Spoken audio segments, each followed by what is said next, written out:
In this video, you are going to see how to insert our triangle with angles in Microsoft Word document, as you can see here. Let's get started. To insert the triangle, go to Insert, go to Shape, pick this right triangle shape and hold down the Shift key and drag it over here like this. Go to Shape Fill, make it No Fill. Go to Shape Outline, go to Wide and increase the wide to 3 point.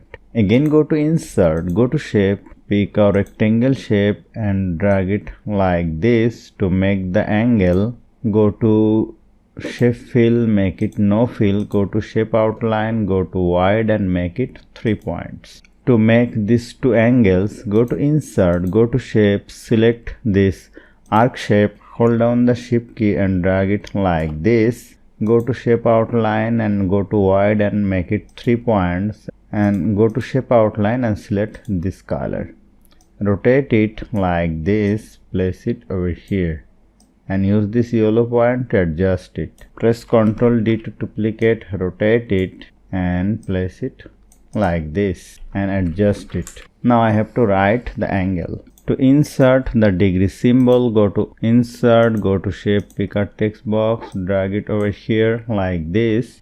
Go to Insert, go to Equation, go to Insert New Equation, go to Script, select Superscript, select the first box right here 90, select the second box and go to Insert Symbol and select the degree.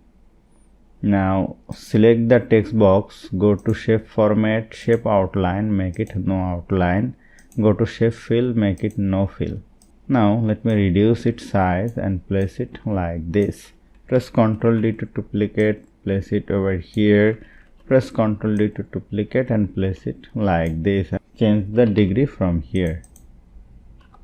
And this is looking beautiful. So hope you found this video helpful. If you like this video, please share this video with your friends and family and don't forget to subscribe. Thank you.